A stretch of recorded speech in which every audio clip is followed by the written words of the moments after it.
So, ito na yung ating crunchy na. Yan. Sarap. Crunchy siya, guys. Magluluto tayo mga lods ng lumpiang Shanghai. So, ayan yung ating ingredients. Ayan lang sila.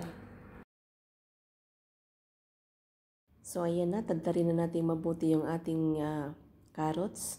Mikos-mikosin na natin ito para, ayan, mas madaling maluto. Pero hindi siya ganong mapino ngayong pagkagawa ko kasi yung aking kutsilyo, hindi ko maintindihan. Bagong bili ko ito pero ang matalas na mapurol, hindi ko maintindihan kasi manipis siya. Luto na natin yung ating, ayan, yung ating ricado.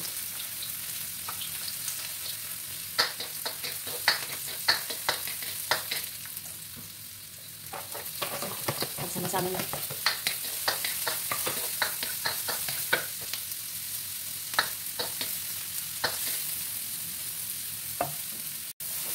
So, yung ilalagay na natin ang tuna.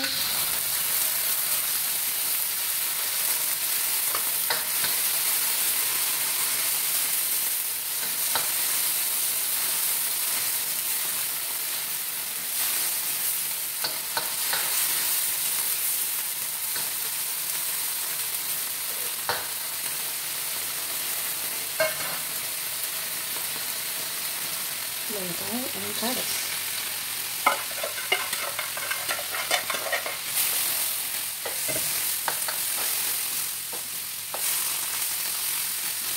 Yan.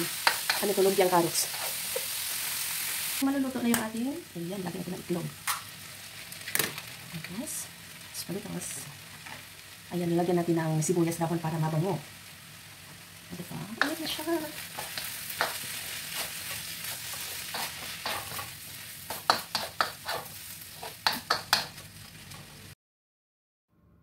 O, ayan na ang ating lumpiang Shanghai. Ibabalot na natin siya. So, yung nabili kong wrapper ay parang may oats yung kanyang yung texture niya. So, pero maganda siya kasi nung natapos ko siyang lutuin, ito yung napaka-crunchy niya. So, ayan, atin nang babalutin yung ating lumpia pagkatapos ng pagpe-prepare natin ng ilang oras din. Yun lang ang matagal magpe-prepare kasi mas dapat mikos-mikosin natin yung ating paggagawa ng ating mga ricado at ating mga sahog. So, ayan ang ating babalutin na. Bibilisan na natin para maluto at makakain na tayo agad kasi day off ko ngayon. Kaya deserve natin kumain ng masarap. So, diba? O, ayan, lutuin na natin ito. So, ito na yung ating lumpia. Ipiprito na natin. Ayan.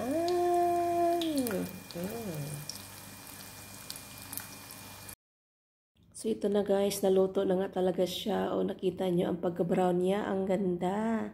At mukhang crunchy na talaga siya.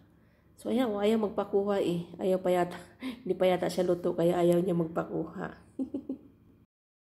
So, ito na yung ating crunchy na. Ayan. Sarap.